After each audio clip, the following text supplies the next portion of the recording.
I'm gonna stand if you don't mind. So.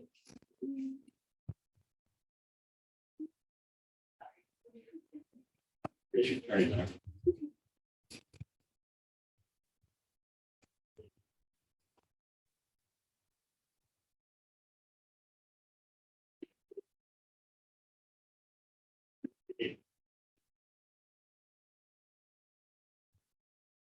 Water shortage.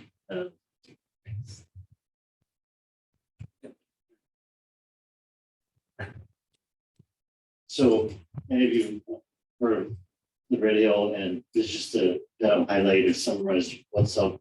20 underground storage tanks, 12.5 million gallons each of fuel, 100 feet over the aquifer. But what's interesting with this is that while their focus was on leaking of the tank itself, what happened last year was the pipelines. They broke right over the aquifer. What's also interesting is that the drinking water sources, they found gradient of the fuel tank. Nobody does that. You usually get the fuel tank below the drinking water source. So it broke right over the radial shaft, they were right into the shaft and contaminated the entire source. And this shaft is a skimming source, so it pulls water from the aquifer surface and fuel floats versus a deep well that draws water from 100 or 200 feet into the aquifer. This guy skims, so it went right into the system there. And so because of that, we don't know where the plume is necessarily, so we had to shut down our 3 sources. 2 were in serving the AIA level water system, and which extends from Waimalu Stream to Atlantic Street on the east side. And the Honolulu system, we had to shut down Halawa Shaft because that is also a skimming source. This pool is like 10 to 12 million gallons per day. And it's right across the valley. So it affected our Honolulu system, which serves about 400,000 people. What we didn't want to do is pull the fuel into our system because it took the military 4 months to flush out. And the Department of Health said it's safe, but I would drink bottled water. That was you, but anyway, we just didn't want to pull it in. So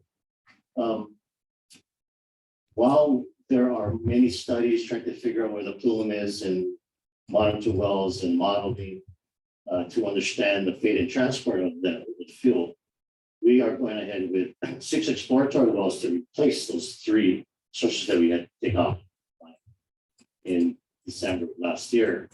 These are the areas here. AIA is one of the first ones we're going to do, which would then provide additional source for the AIA system. Here are the tanks. All the yellow dots are all of the Navy's monitor wells. After the release, a lot of them lit up with fuel.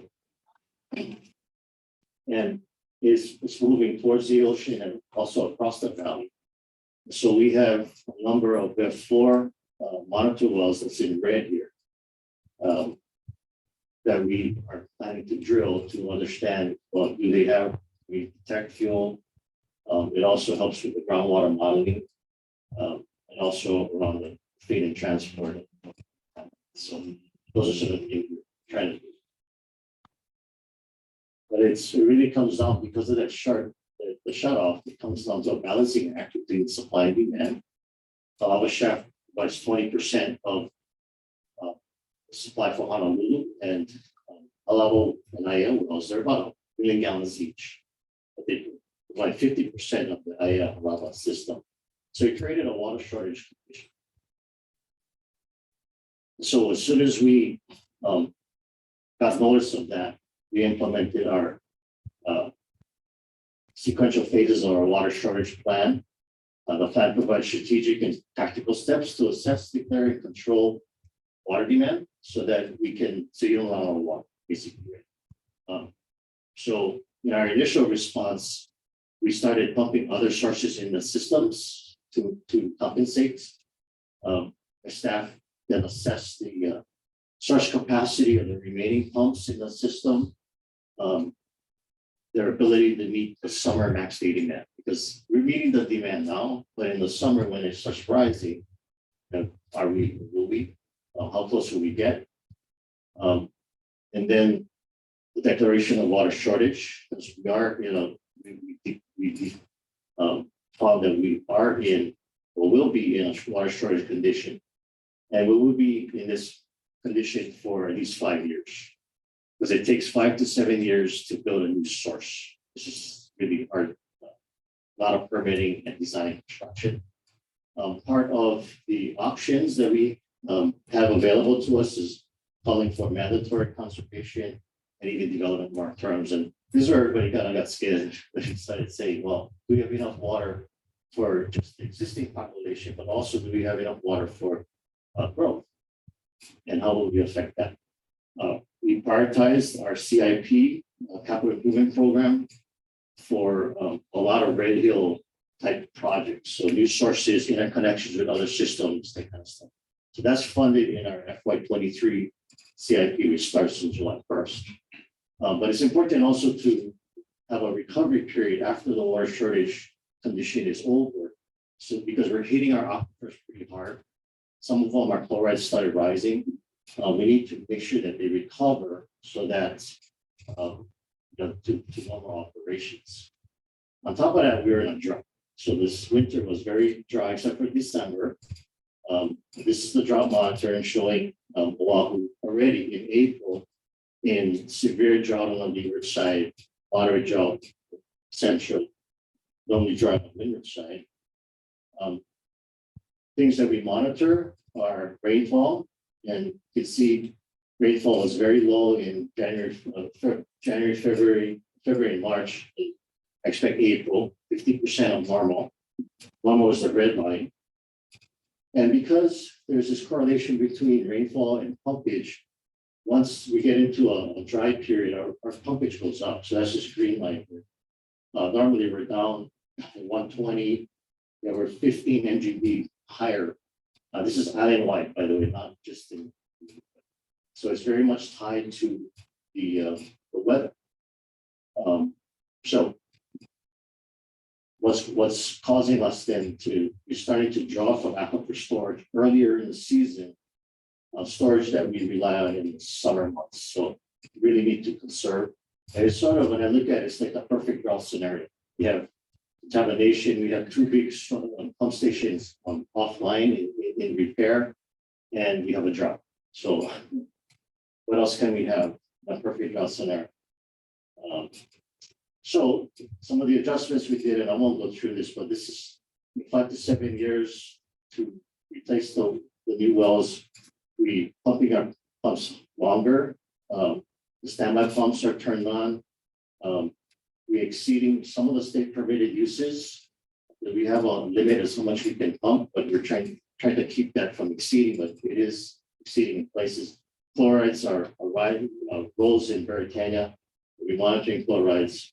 We're transferring water because it's an integrated system. So we bring in some host city and Waipahu water into the town to compensate.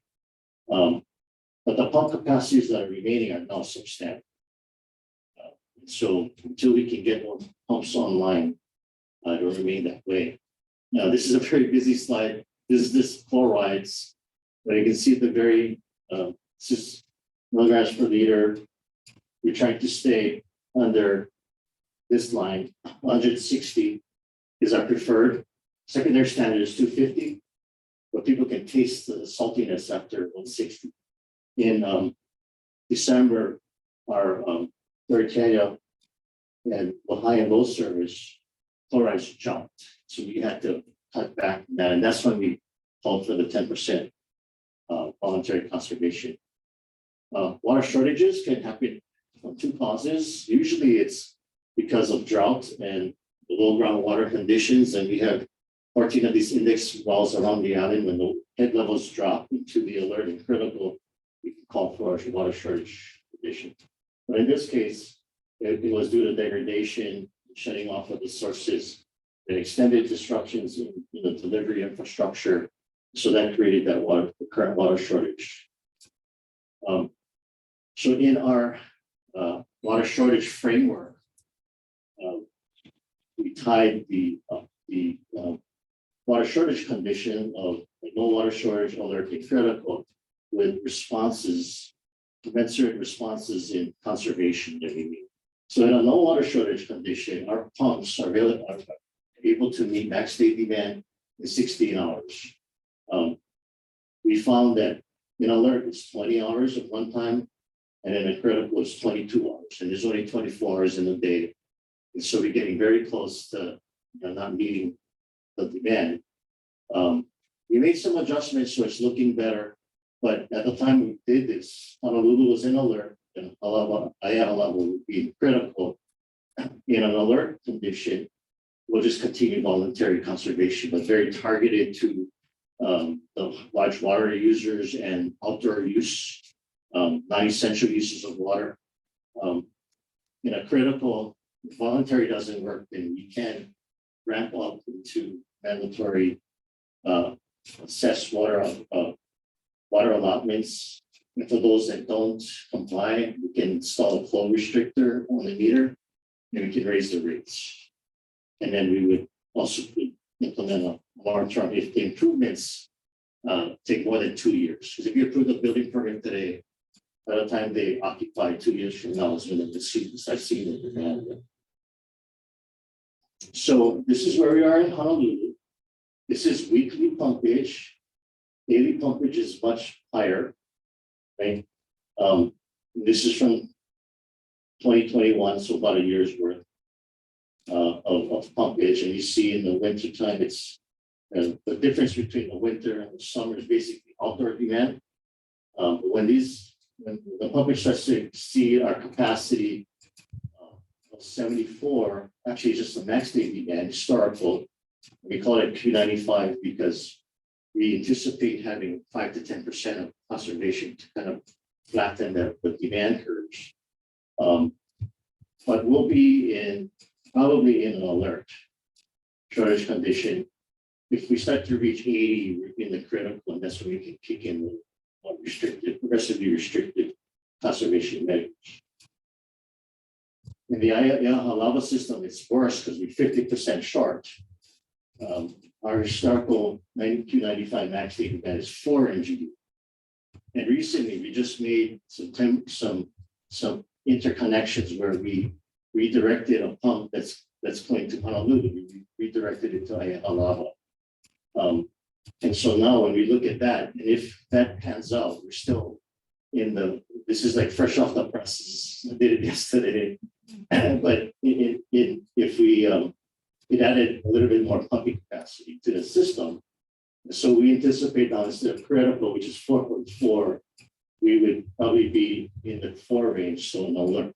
So it's voluntary conservation for both systems. No, I don't think we will need mandatory, and we certainly don't need to affect building conditions and stuff, building permit and condition of building permits. Real quickly, we do have the authority to restrict via rules and regs that have the effect of ordinance. We have the authority to restrict water use by any means or method of control. When we start talking about new development, is there enough water? Well, how do you determine that? One is, do we have enough pump capacity? But we want to ensure that there's available water for domestic use and fire protection, and with no detrimental impact to those presently being served. So when you start running out of water and the reservoirs start to drop, people start experiencing low water pressures in the higher elevations. And when they bottoms out, some properties may not get water at times. So that's what we are concerned about. That's how we evaluate whether or not there be detrimental impacts. When it comes to new development, sorry, this is kind of a very busy slide, but typically we run in the limited additional water supply category 2, where we commit water for new developments only at building permit approval. So we don't advance commit that to them. You submit your building permit. If we have water available, we'll approve the permit. In category 3, where we have no additional water, we won't be able to do that. and there's some conditions around that. So some of the things, some of the options to control growth, to ensure that we don't affect existing users or customers, we could limit building development through a number of these options. Typically, we limit the approval to a single minimum size water meter for an existing vacant lot. But also, we could, for redeveloped parcels that already have a meter and they're not done with redeveloping it, limiting it to existing use or previous allocations if they paid our impact fee, or limiting it to the existing meter size, which may be higher than existing use because we size the meter, for the development. There's only so many specific sizes of meters, so we go one higher usually. One of the things we're thinking about, and what I'd like to hear more about today, is requiring alternative on-site water supplies such as gray water reuse, stormwater capture, catchments, AC condensate recovery for irrigation, certainly high efficiency plumbing fixtures to stay within the limits of the existing property. I think the current plumbing code that the city is using is 2012, but there's certainly later versions. But 2012 does have the ability, they have a code for gray water reuse and stormwater capture and rain. They can. The Department of Health has rules that they need to amend to also allow that. Seattle has its fee and lieu program when there's limited source capacity, basically retrofitting another building with high efficiency plumbing fixtures, and the savings that you achieve there can be applied to your development. So there's no net gain in water use in the system, but properties to properties, you can kind of shift it. And then applying possible options is to apply the moratorium to all permits, or do we have a allowance for affordable housing because we're in a housing crisis? Residential renovations, if they're adding a toilet or bathrooms, not really that much. Department of Homelands, as long as there's no detrimental impact to those already being served. So that's some of the conditions, but as I was saying, we're not really there. But when you start adding the proposed projects, these are best estimates, they're subject to change. 5.4 average day demand for projects that are in the works in the Honolulu water system. So just permits under review or under construction or have approved construction plans, about 2.5 million gallons, almost 4,000 of those permits that have been approved or will be. The proposed projects 3 to 5 years out, 0.8. And if you go beyond 5 years, it gets even higher. But so we're on this time frame to replace our pumps or put in the new wells within the 5 to 7 year range, so we don't have to get into that higher demand. AIA is kind of same thing, 1 million if we added everything up. So if you add that to the graphs that I previously showed, how does that relate to the capacities that we currently have? One thing of note, in Honolulu, because it's such a big system, the effect of conservation is huge. Since 2007, when they adopted the rail tax, which they went through the housing recession in 08, 09. But in the last decade, that's all the opposite. And yet the water demands basically kept dropping. And that's because a lot of the rest of the system, the retrofitting to low flow or checking for leaks, and they're using less water because since water sewer rates have a disincentive to use more, you got to pay more otherwise. So it's going down. At some point, it's going to level off and start to go back up. But right now, data show that it's going down. Now, can we keep it down? That's really how much can we conserve? How can we get smart about new development and affect behaviors? And that's again there are other areas like in Eva where it was plateaued for a while through conservation, and then it starts to rise at the end. But in Eva, we have recycled water and new development, so not old infrastructure that's leaking. But so we do see other areas where new development will make water demand rise, but we haven't seen that in Honolulu. So somewhat of good news.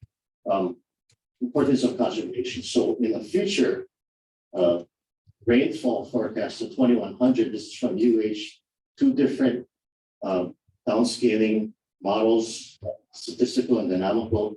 In the worst case, the statistical, there's going to be very much a drying in central to the leeward side of Oahu. And the dynamical, you still see some drying in the dry season. You see other areas that get wetter. And that's this climate change, right? So if we know it's getting hotter, and it's hotter, you get more evaporation. What my simple view is what goes up gotta come down. So when it comes on, it's gonna come down in buckets. But because it's hotter, you get more evapotranspiration, less rainfall, you'll see a drying trend. So in fact, data show that it has been decreasing.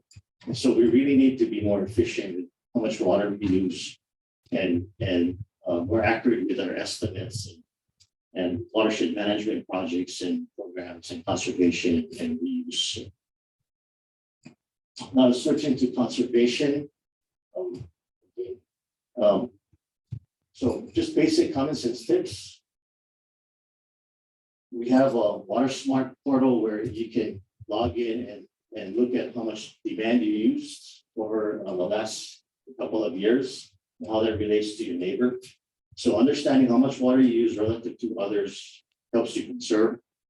And then lastly, our Water Sensible program. This is an incentive-based program for residential and commercial rebates. So low flow toilets, front-loading washers, weather-based irrigation controller, rain barrels, has a rebate. So if you're interested, it's on our website.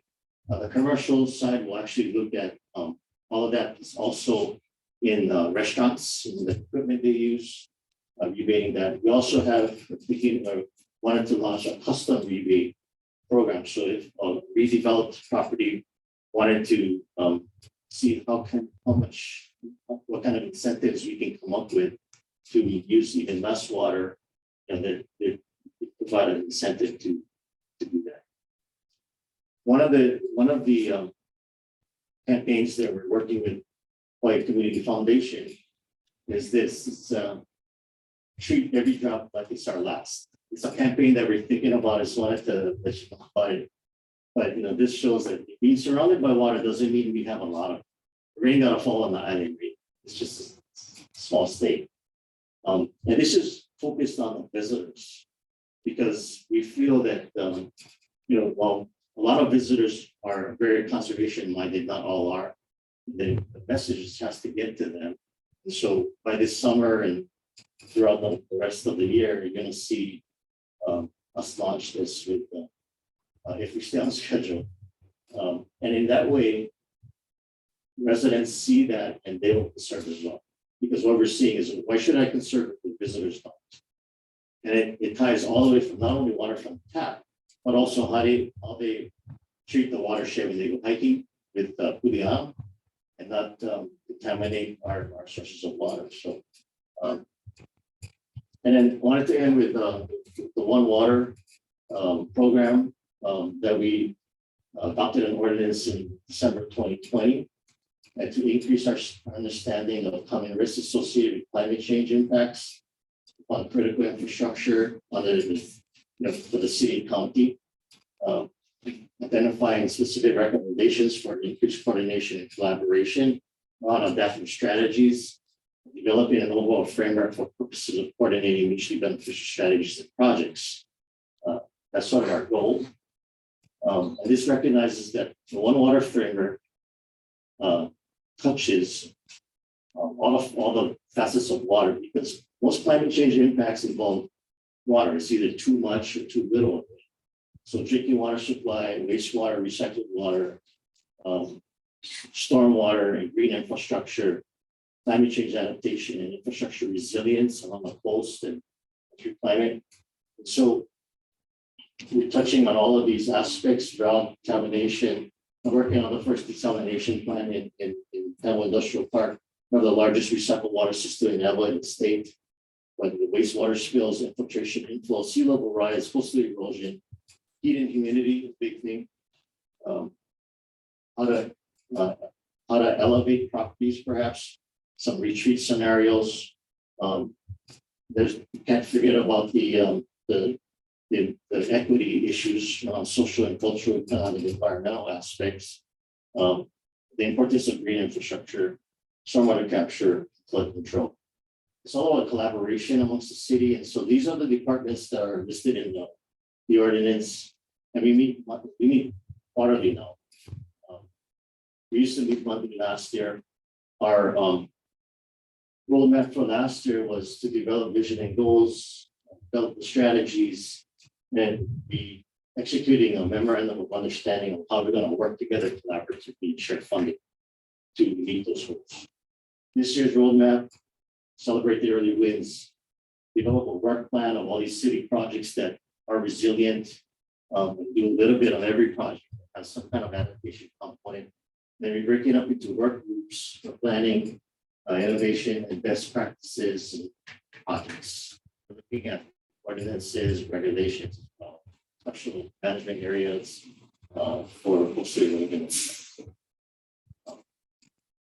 And that's it. Sorry, it takes so long.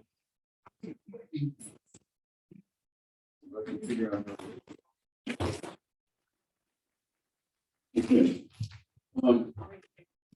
So one of the things that strikes me is that we all look in architectural magazines and we see these beautiful projects that are environmentally sensitive and use water wonderfully, and those are big projects, and Jim's going to go over one of them that covers a lot of that. But we're not, most of us, John being the exception, aren't in a position of doing projects that have this sort of major effect.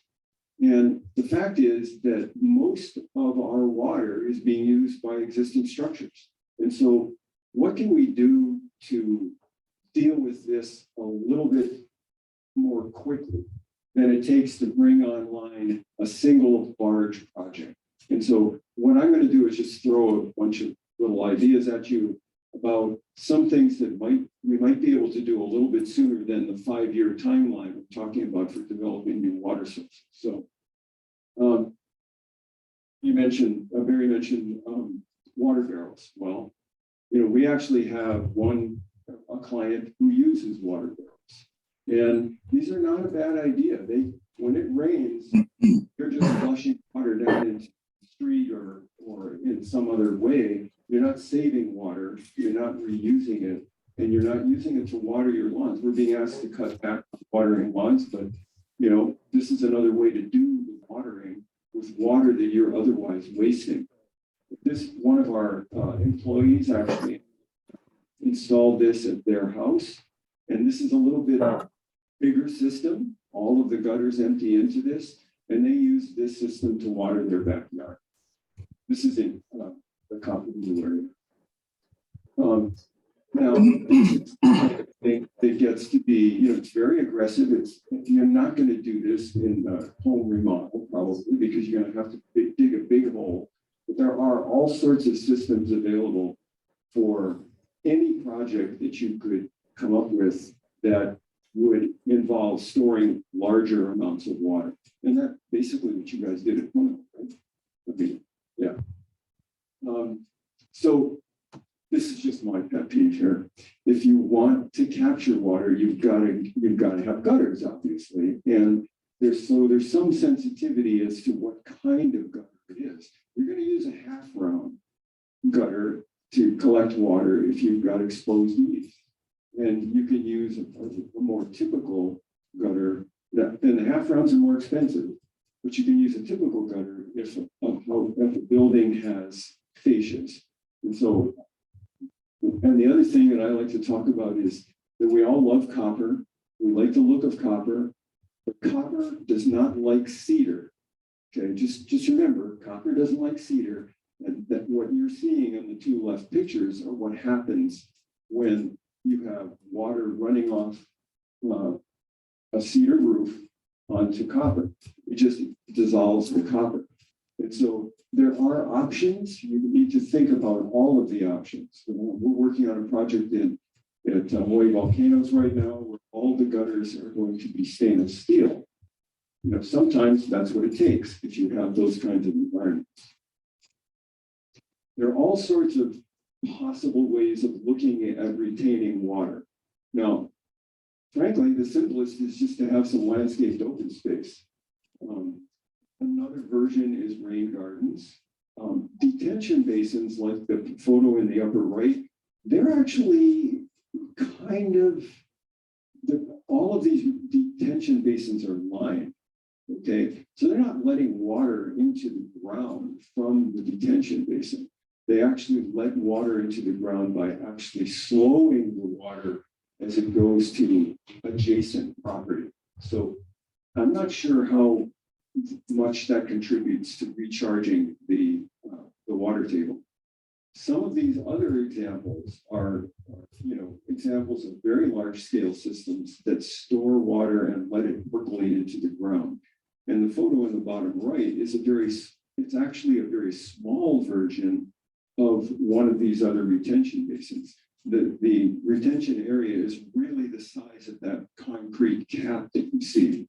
And so there's a tree growing out of it or a bush growing out of it, but all of the storm water then goes into that and is filtered through the planting medium. So what can we do even with the single family residences that we work with? Well, we can encourage owners to have rain gardens. At the very least, we can encourage them not to pave over entire lots. Now, one of the things with our soils is that with clay containing soils that we have, water percolates very slowly through that kind of soil. And so it isn't just a matter of digging a hole or creating a depression in the yard. If you really want a successful rain garden, you have to do more in terms of the media underneath it. But this is actually from my neighborhood. We have both of these lots were redeveloped relatively close to each other. The one on the left a yard, and the one on the right paved every square inch of the lot.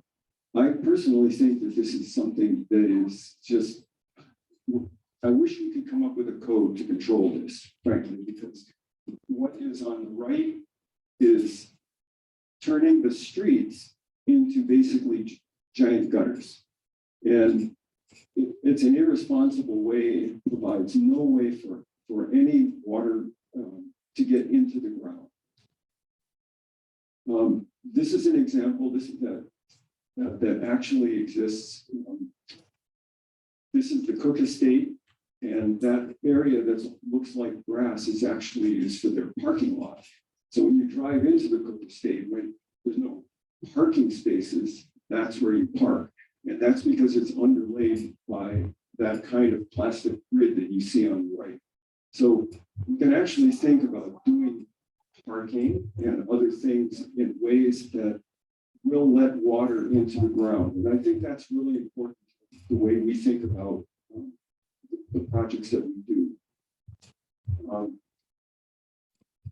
Concrete grass block, I'm not a huge fan.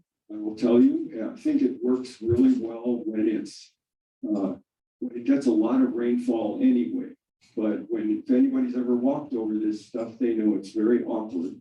And in drier areas where, I've seen this used, Diamond Head, for example, the grass just dies because it doesn't get enough water unless you landscape sprinkler it, which is, counterproductive. If you have to pave, use permeable pavers. They are readily available. There are many manufacturers. And quite honestly, this is a good way to recharge and let water get into the ground if you have to pave. couple more comments. You know, we deal with historic buildings all the time, but old fixtures really are not easily adapted to be low flow fixtures. So I think that you kind of need to think very hard about that. You can probably get a historically appropriate, whether it's modern or old looking fixtures that are low flow. And so you should shoot for doing that kind of work rather than trying to fix an old fixture. And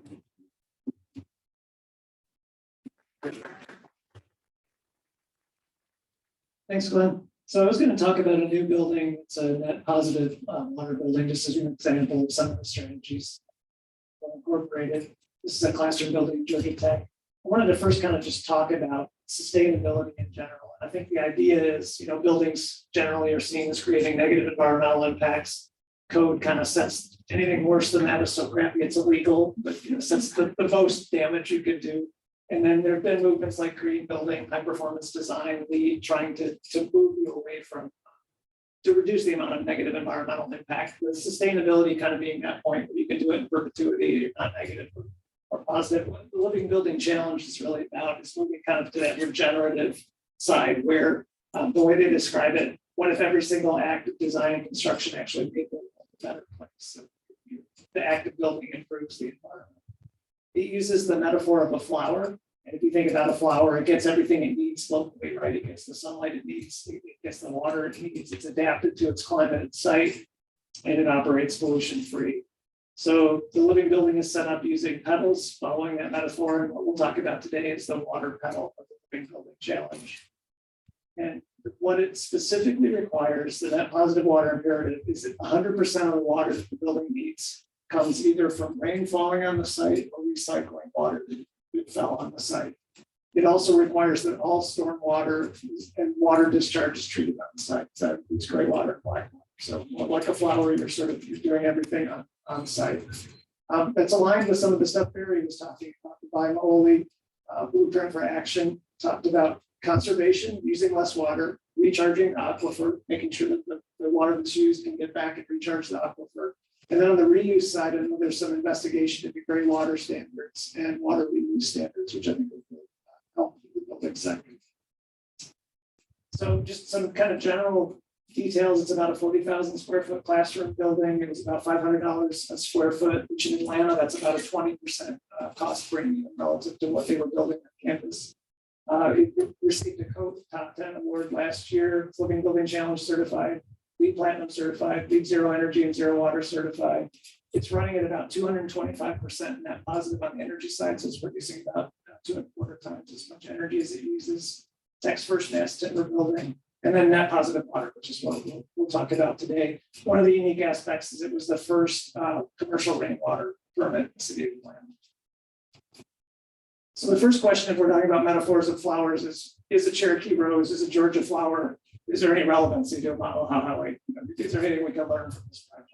And if we're talking about water, we're talking about rain.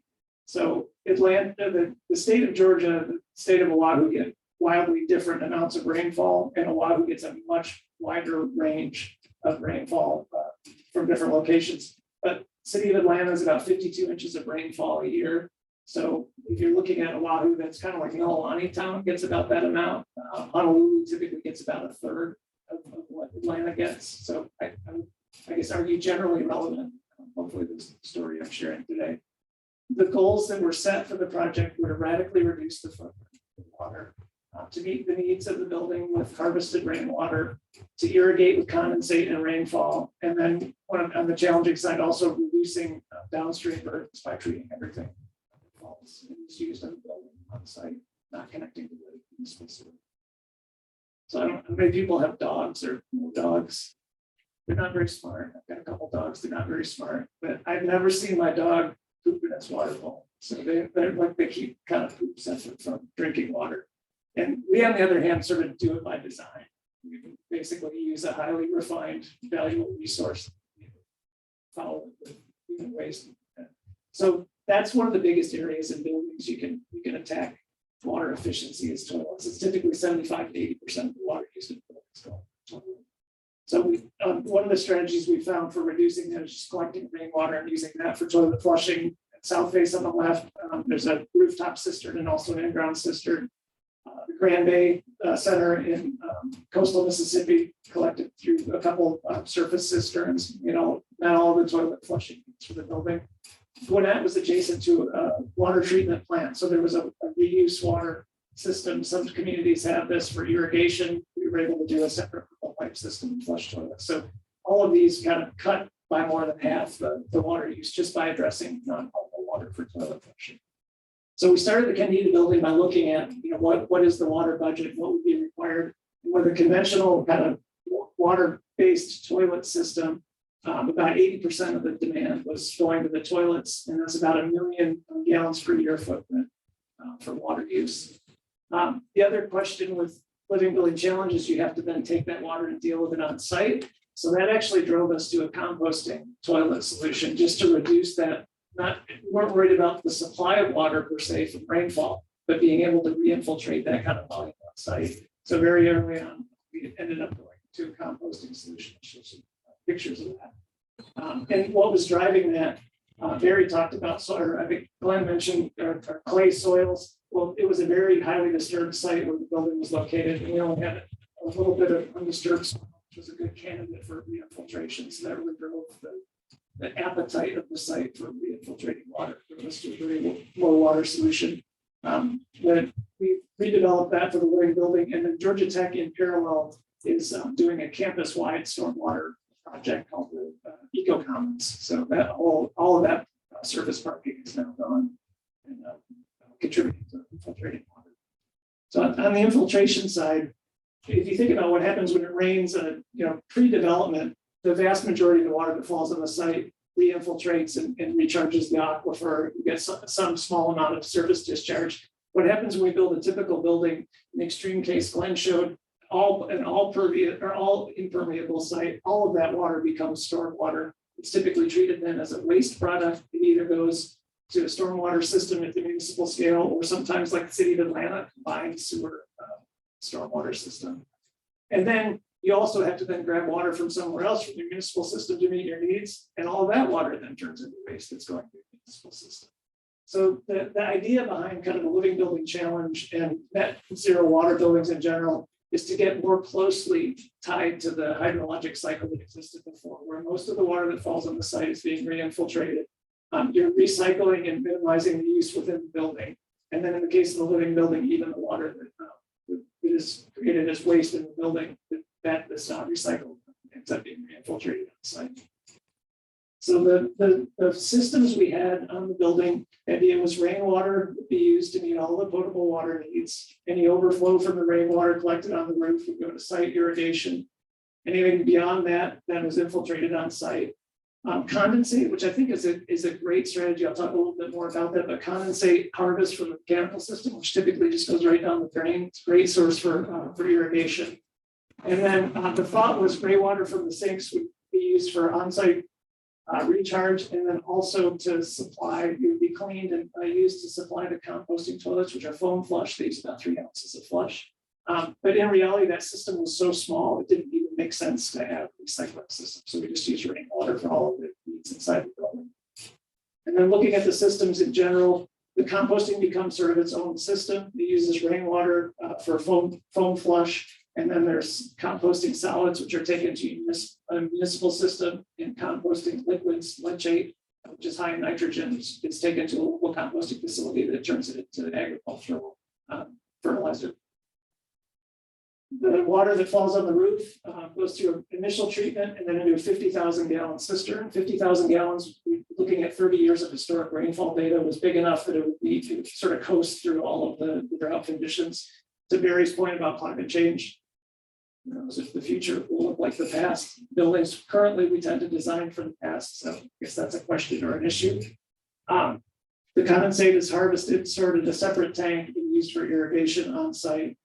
And then there's a series of rain gardens, wastewater wetlands, and then infiltration, which is basically like the drain field of a conventional septic system, infiltrating the water into the site. then just a few pictures of what it looks like. That's the PV panels serve dual purpose. They're gutters that are routed into the main entry of the building. Everything's sort of identified and labeled to make it a clear part of the story. This is a classroom building that they're running their Calculus 1 program in this building, so that every single student who goes to Georgia Tech essentially comes through this building. It's their sustainability, their story, and then even like the cistern manhole cover is visible inside of the building. Condensate harvest. Here you showed that chart of irrigation needs stepping up in the summer, cooling needs step up in the summer. There was a great alignment of when we're getting water from the condensate from the mechanical system irrigation. So I think there's a huge opportunity here to reduce water use. All of the systems were visible. It's meant to be a teaching project. So as you go down the main stair, there's sort of artwork that explains how all of the systems work. And then under the stair in this cage, the condensate system and the rainwater system, sort of visible components. It's shockingly small and simple. This is the rainwater treatment system for the building. It's basically some filters, UV light, and then the Living Building Challenge doesn't want you to use chlorine. The state of Georgia wanted us to use chlorine, so we introduced chlorine here, and then we've got activated carbon at each of the fixtures that sort of take it back out again, so everybody's happy with it. It was a shockingly small, simple system. What's not shockingly small and simple is running the system and being a certified potable water system.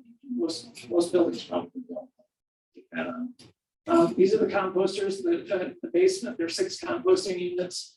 All of the waste from the tank, from the toilets, those the composting units. It's a 3 ounces of water and then biodegradable soap to help make things slide into the compost chamber. Most of what falls into the compost chamber is liquid, so that's pumped off. We got a 12-year-old composting toilet in the South Face building that the composter hasn't been emptied yet. It just cooks down. So I don't know if you compost kitchen scraps. I'm always amazed, but we hardly ever actually pull anything out. It just sort of cooks down. Same thing happens with composting. It's not a liquid. And people get really into toilets, so that's one of the most popular parts of the toilet. Looking at the outside, what happens to the water once it leaves? There's a biofiltration kind of garden right at the entry to the building where the roots help to treat. There are several rain gardens that step down around the side of the site. They're actually they have class coursework tied to this of students doing like water quality testing to manage and monitor how the system is working. Just that side kind of showing the main gardens stepping down. And then the details, this is obviously you can't read this, but what I wanted to draw your attention to, the first year of metering, we got 20 times as much rainfall as we needed to meet the building's needs. So with 52 inches of rainfall, it's off the charts more water than we need. That also happened during COVID. So there were 4 months where the building wasn't closed. Georgia Tech created a digital twin model of the building and said, well, if we had regular occupancy, what would that look like? They created one version with 4 months of model data, and then another version. This is what we use for the Living Building Challenge certification. It carried that through the full year, because obviously during COVID, there were less people in the building, but it ranged from 16 to 17 times as much rain, even at that level. And then they did a sort of break-it system. What if we assumed full life safety occupancy of 500 FTEs from 7 a.m. in the morning until 10 p.m. at night, 52 weeks out of the year? Where would you be? And it was still 5 times more rainfall than was required. So the rainfall at 52 inches a year, far and above more than even I would think at 17 to 18 inches of rainfall on a would have sufficient needs to meet the needs of an efficient building. If you're interested in more detail, if you just Google Living Building at Georgia Tech, there's a really robust website that has data on all of the different panels. So if you want to see what materials were used to do the red list, everything is listed, every product that's used in the building, all of the energy data is there, all the data is there. It's a great 3D tool. And I also just want to acknowledge our partners. We partnered with the whole partnership with great design partners, and then specifically Andropogon and Biohabitats on the kind of water system and water reuse design with really critical partners in New Benboy with the engineers. So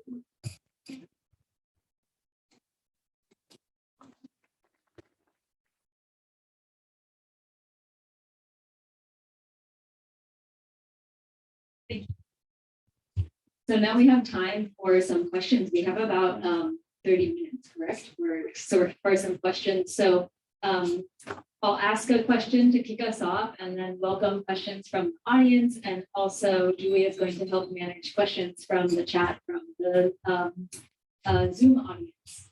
So excellent presentations. Thank you very much. The first question that I have is that most of the designers in the audience here and on Zoom are probably eager to implement some of the strategies that we've talked about.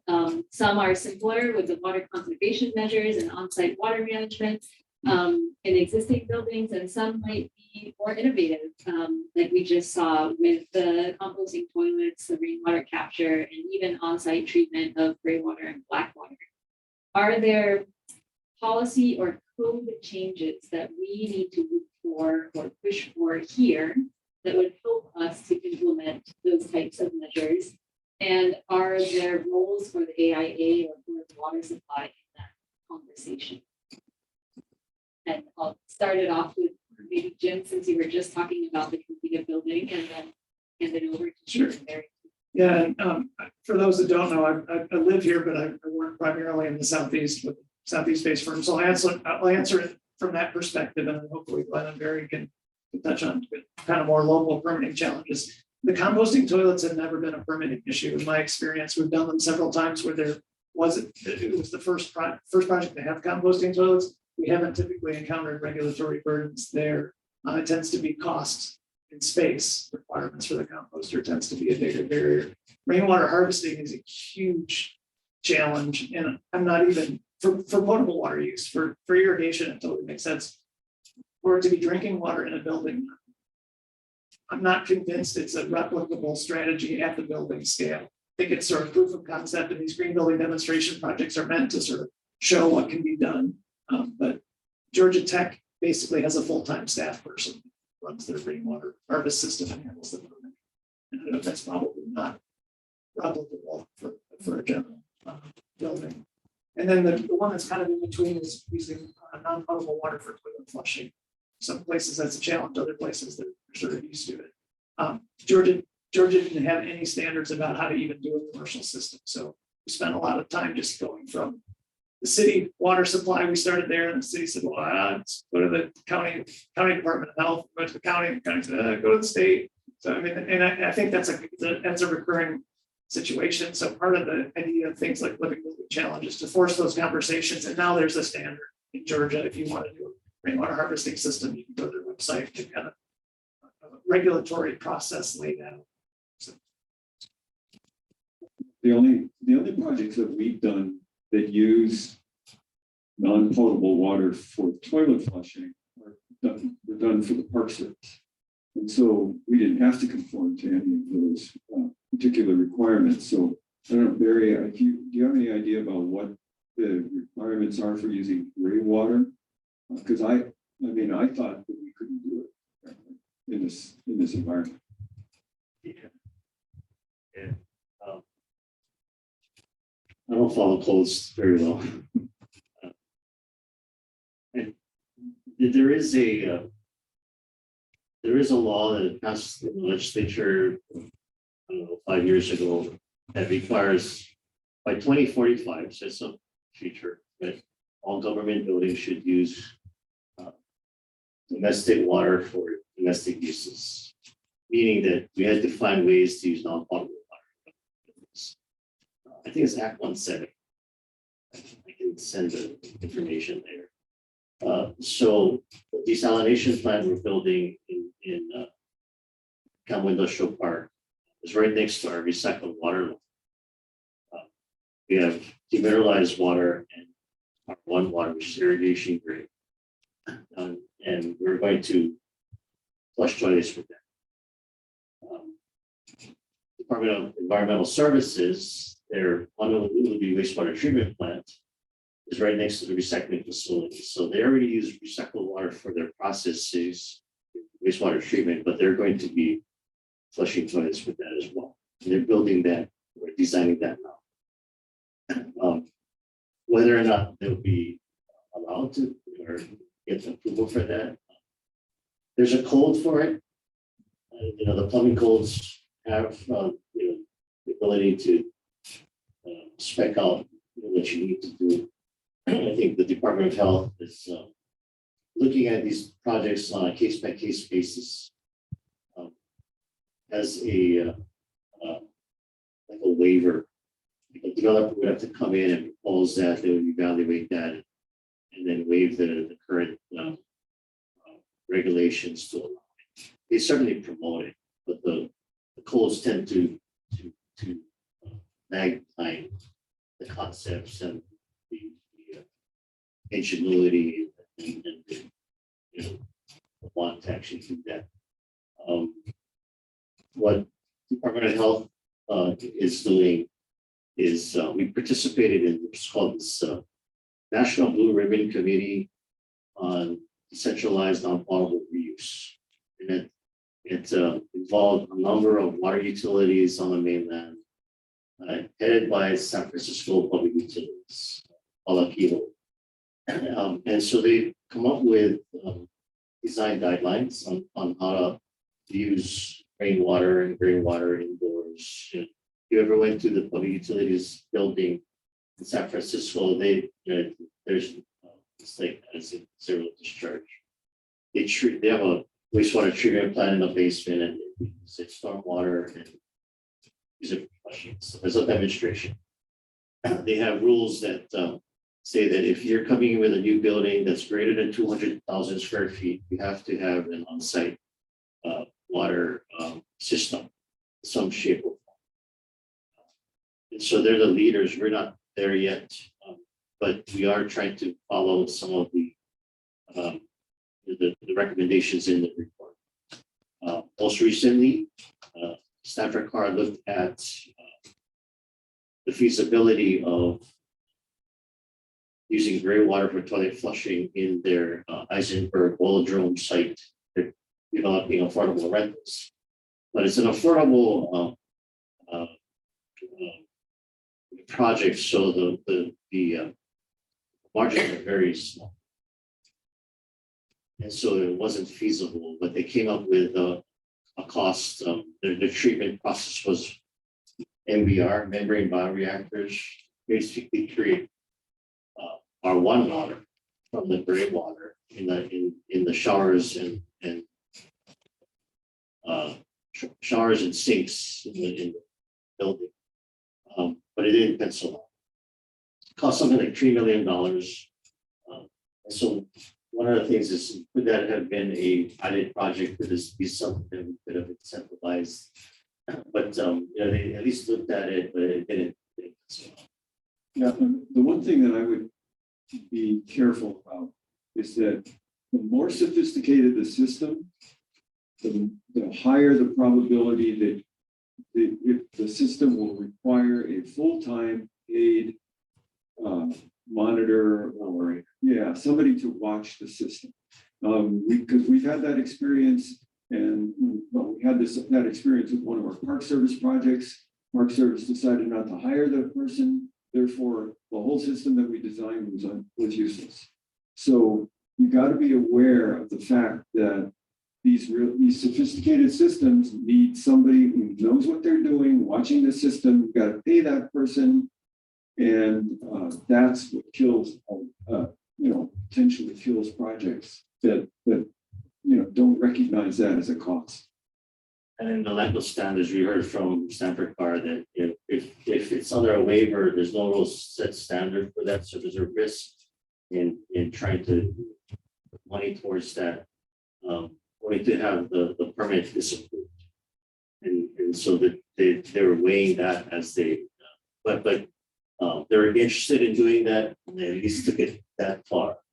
But I like the ideas of simpler. Maybe having a wastewater treatment plant in your building, that's like I said, it's expensive, but you can still do condensate recovery for landscape irrigation. You can supplement flushing on the first floor is gravity system. Rainwater is basically, it's not regulated as much. Once you start taking gray water, you need a level of treatment and disinfection because of the public exposure issue. Yeah.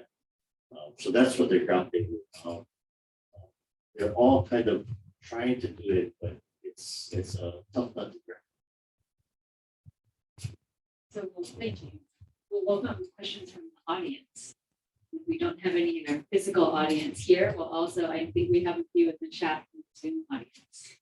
Can I just ask, I know you're working on the desalinization plant on the lake, I guess it is, but, are they getting water, deep sea water? Like, are they using that water in the deeper oceans to desalinize, or is that something else? Desalination plant. Yes. Yeah, we're using deep wells for the saltwater source. We drilled 2 deep wells, 1,600 feet and 2,000 feet down. So there's no freshwater lands in that. It's right up next to the coast, right? So we didn't want an ocean intake because the water quality is too hard. And then you start to affect, patients. So there's a water quality issue. So in a well, you get more consistent water. What to do with the brine and how do you minimize the power cost? Because reverse osmosis of salt water is very expensive, right, to push that through. So you make fresh water with 40% of it, the other 60%. What do you do with it? Well, Cameron Industrial Park is underground injection control area. There are 2 different aquifers there. The geology allows us to discharge the brine in the cap rock, but we pull the salt water from below. There's a clay there that separates the 2, so you don't have this intermixing. If we had to discharge brine into the open ocean, the permitting would be I don't know if you even get that. Typically, you see desalination plants on the mainland next to power plants that pulling salt water for cooling. They pull hundreds of millions of gallons, right? So if you can dilute the brine in that kind of big flow. But in this case, every site is a little different, but that's how we went to the deep wells, shallow injection. And then PV through, to offset some of the high energy costs. They have a energy recovery device that takes the high pressure water, converts the salt water, pressurizes that. So it's not, but it's still quite expensive. We're in the procurement stage.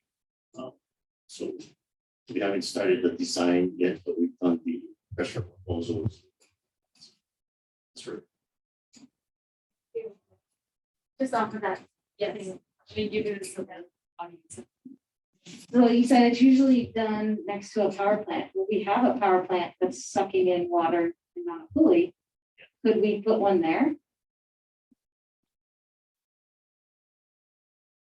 We did a site, and good point, we did a site study. You could put it into Honolulu has a deep ocean outfall for treated wastewater. And wastewater, when you dish outfall it that deep, it wants to rise. The brine will keep it, from rising. But we had the land made from the federal government to the base closure of Harvest Point and Weather Station, so we had 20 acres. So it was more dictated by the fact that we had the land available rather than trying to build one at AIA. And their permits are very, very difficult too. They have to test they can't increase the outflow by more than a degree in Fahrenheit. So you start to mess with that. So it's possible, but they've done it in Carlsbad, they've done it in Tampa Bay. It's possible, but we had probably a simpler solution to strain with the location. Thank you. We have a question from Zoom from Jeff or Jim that is asking for the building at Georgia Tech. How does it function in the case of a severe drought? So the couple elements to that. One, the rainwater cistern was sized, as I said, for historic rain conditions. So in theory, it could have coasted through the droughts that Atlanta has experienced in the past 30 years. So that was the criteria that was used for for sizing. And I don't think that was established by any code. I think that was just kind of a discussion with tech about what's a reasonable window. So 30 years was what was used, and that's where 50,000 gallons came. And then from a kind of immediate resiliency standpoint, there's a day tank next to that rainwater treatment skid that has about 3 days worth of water supply, and that's a pressurized tank. So you could basically cut off supply entirely and still have a 3 day kind of window. And actually the batteries were sized for the same kind of window, and a 3 day resiliency window that utilities were completely cut off. Able to have power. It's really useful to know, because those conversations about the historical data to use, so 30 years, and the duration of time that you need to be able to size the tank for the 3 days. Those are things, judgment calls for the designer audience. So that's really useful. Thank you. The other question from the audience, sorry, I have to refer back to the computer.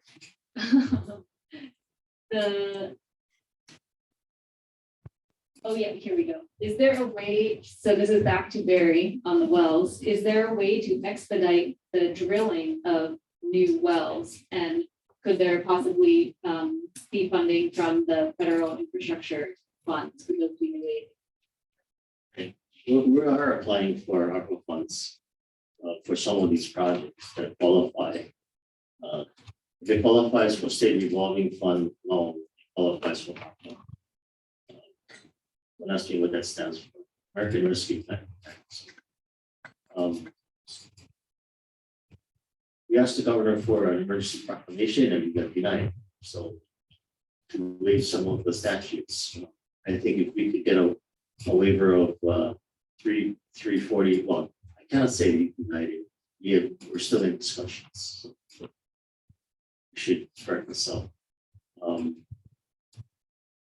But 343, which is the disclosure, the environmental, we have to do an EA just to drill the well, and then we got to do another EA for the pump station. So why do two EAs per site?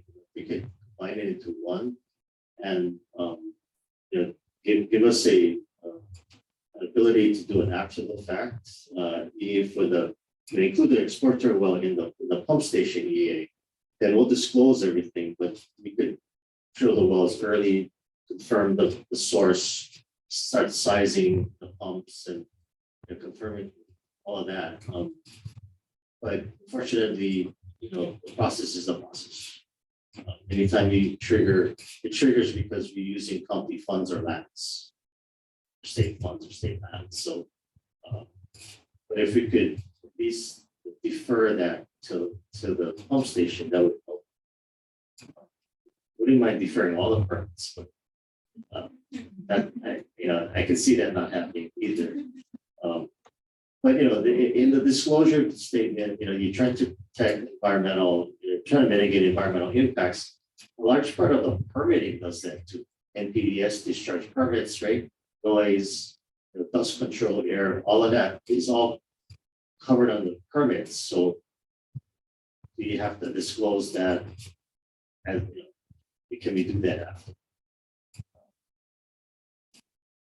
I'm just thinking out of the box, but working for government and having to push permits for our projects, I understand how difficult the FOI permitting system is, and it kind of is what it is. It's always add more regulation than streamline because we've had one project slip through, so now we have to block that that avenue up, and then it affects everybody. And this sort of my experience. So I better stop talking.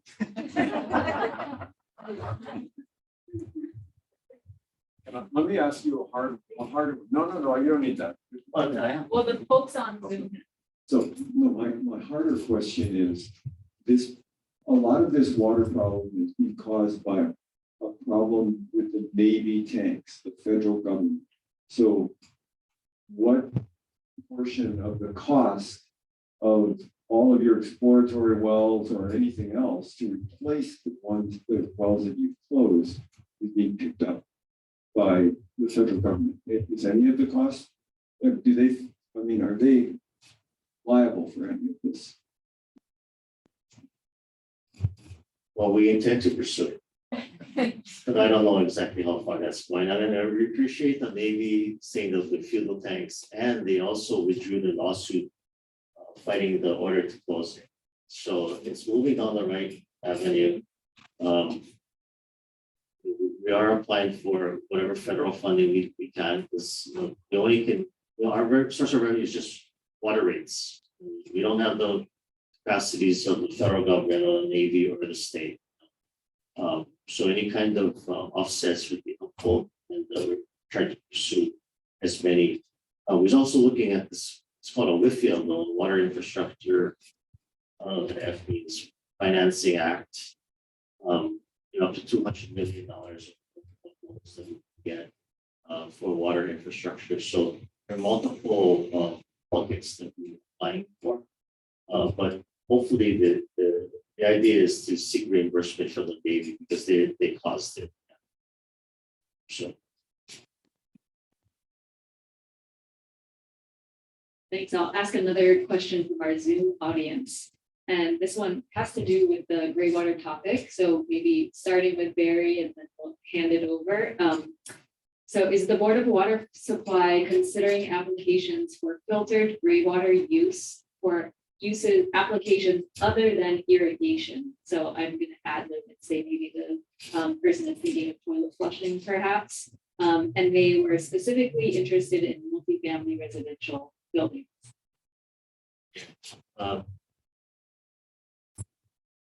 unfortunately, or maybe fortunately, we're not responsible for the permitting of gray water. We promote it because it offsets higher quality drinking water for higher and best use. And we want to promote reuse. It's really within the city Department of Planning and Permitting and the Department of Health. They all are supportive of it. But that's not, I think if I understand the Department of Health correctly, they're willing to look at a project proposal and approve it through a waiver process. There's a case by case, short of having new rules that allow it. They do have rules for gray water reuse for outdoor, but not indoor. It needs that additional level of treatment, and that cost is really pretty high. So you need some kind of incentive or some kind of additional funding to bridge that the feasibility gap. So unfortunately.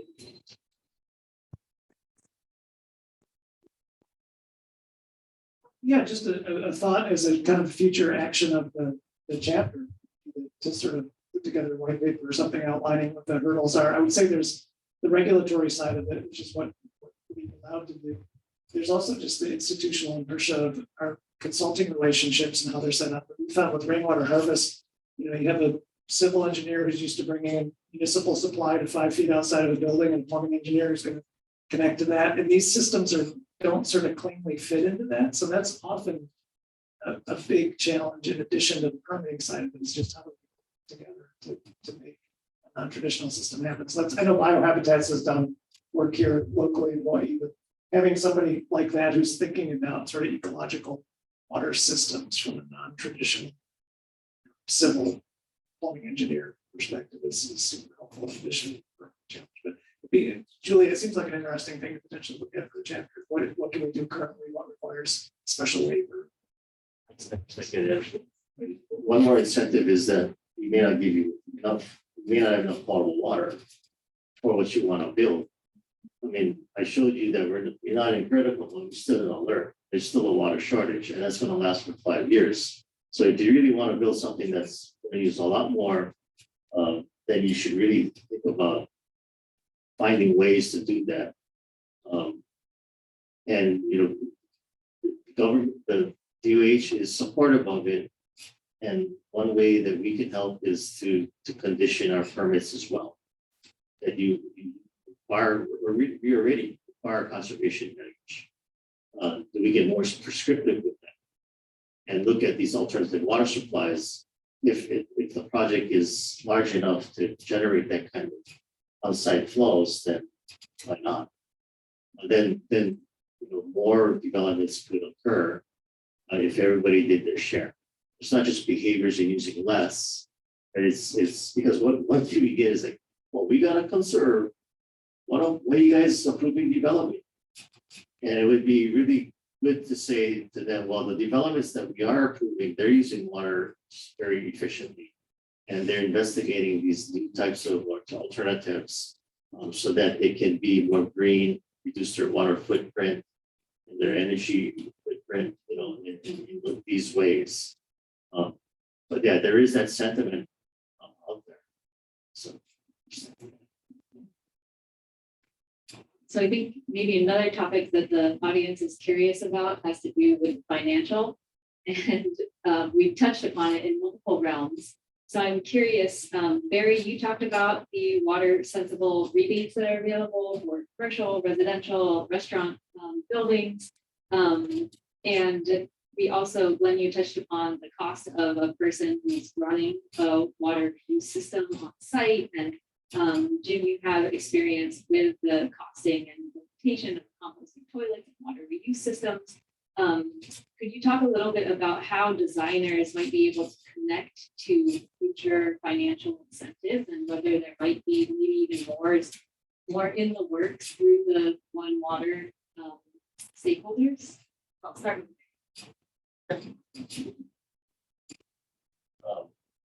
I know less about financing and codes. I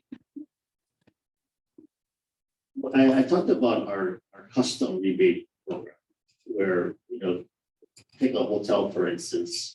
There's multiple ways to figure out. Like the first thing you do is like an audit, and you get an energy water audit because of the energy water nexus. Save water, save energy. Takes water to make energy. Takes energy to make water. And then the audit will tell you what are the low-hanging fruit to go to look at first.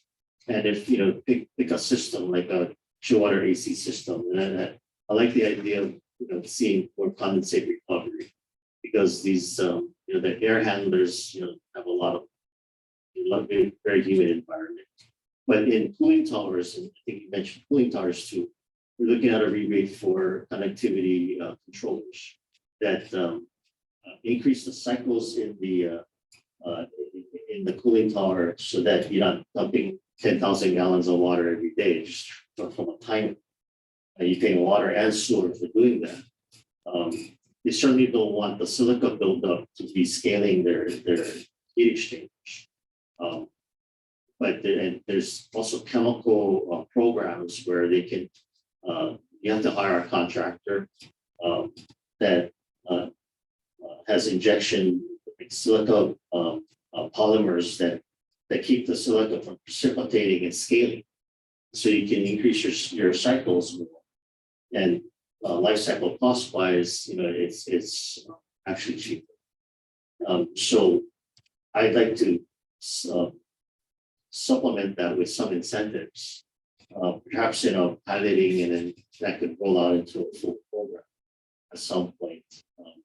Other than that, you have to make the economic analysis. So, one thing about what the developer is fronting, what kind of offsets can you provide the developer, but also then the building owner over the life of the building, what kind of savings can they see?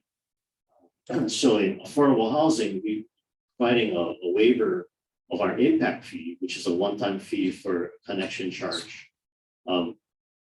We're just waiving it, but maybe we should condition the waiver in this water and sewer parks, because we're trying to find a way to incentivize or build more affordable units.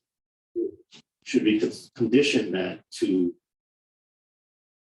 using it for these alternative water supplies, rather than helping just their bottom line to kind of reduce their building costs so that they can meet the affordable housing criteria and all that. And there's ways to perhaps do that. But, I think one of the things you alluded to is doing kind of a baseline, figure out where the water demands are. I don't think we're even accustomed as a profession to really been doing that. Just figure out what is your water footprint. And then focus on the big, just like you would with energy efficiency, figure out what the big users are, tackle that. First, you mentioned the water energy tie, and that's something we often don't think about. I know the South Face project that I showed, we did a ton of water efficiency measures, and then we looked at power generation in the state, which was largely coal at that point. It was 3 gallons per kilowatt hour was water consumption for power. And the energy savings in the building had a larger water footprint benefit than the water savings did. So it's something also just not to lose sight of. I think it's closer to a gallon a kilowatt hour now that they've transitioned more to gas, but it's still, there's a huge energy or huge water footprint to the energy typically in many places. Here we're much more percentage, so maybe a smaller footprint, we still have thermal energy. I think we just add to that, our contractor for our water sensible program is Honeywell. Honeywell does the rebate program for employee energy efficiency program. So we got the same company doing incentives for both water and energy. And I was hoping one of the reasons why we selected them is because they're good. They have the relationships with the suppliers and the retailers, and they have the know-it-all. But to make that, to leverage that interrelationship there. You mentioned One Water, and in terms of like stormwater capture, recharge, reuse, and the stormwater and as a conservation measure. You may have heard that the city was contemplating developing a stormwater utility, creating a stormwater fee and an enterprise fund so that their funding from the fee would be protected and only used for stormwater. In their analysis for the fee, they're trying to, it's based on percentage of impervious surfaces on your property. So in your example where you had the 2 homes, one was grass and one was driveway, the guy with the driveway would be paying a lot more if they established the fee. That's to incentivize them to actually think about rain gardens and other ways and then that way you can get an offset and financial benefit for it's an avoided cost for not paying that. Yeah, but election year, high inflation, potential recession, not the time to create a new fee. But that is some of the discussion, and there are interconnections with stormwater and water, more so I think than just wastewater recycling, because that's very expensive. It's hard infrastructure, very centralized. Decentralized costs a lot of money, so it seems stormwater seems less regulated. So I think there'd be more in the future, more of those types of one-sided type projects. Yeah, I mean, I personally think that that's inevitable because there are lots of neighborhoods, especially the older neighborhoods, where there are no water catchment systems. So the streets become the catchment system. And so anything like that is I think to be really good. The only thing I wanted to mention is that, I'm in favor of simpler rather than more complicated. And we have many, many systems on this island, but way more on the Big Island where people are catching their own water and they're using that water. Now there's a fairly small, modest treatment system that all of these systems have that allows that water to be used for drinking water.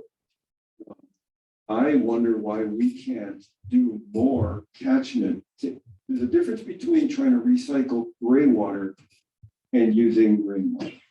And I think that we need to be thinking not just about one solution, but many solutions. And I think rainwater capture and reuse is much simpler than trying to recycle gray water. And so, again, if you're doing a brand new building and it's a great big building and you can afford all of these systems, great. But if not, and most of us aren't, we ought to think of other systems and other ways of doing things. It's not just gray water or nothing. I think that's a perfect closing statement for us, Glenn, that wraps many of the things together. So please join me in thanking Barry, Jim, and Glenn for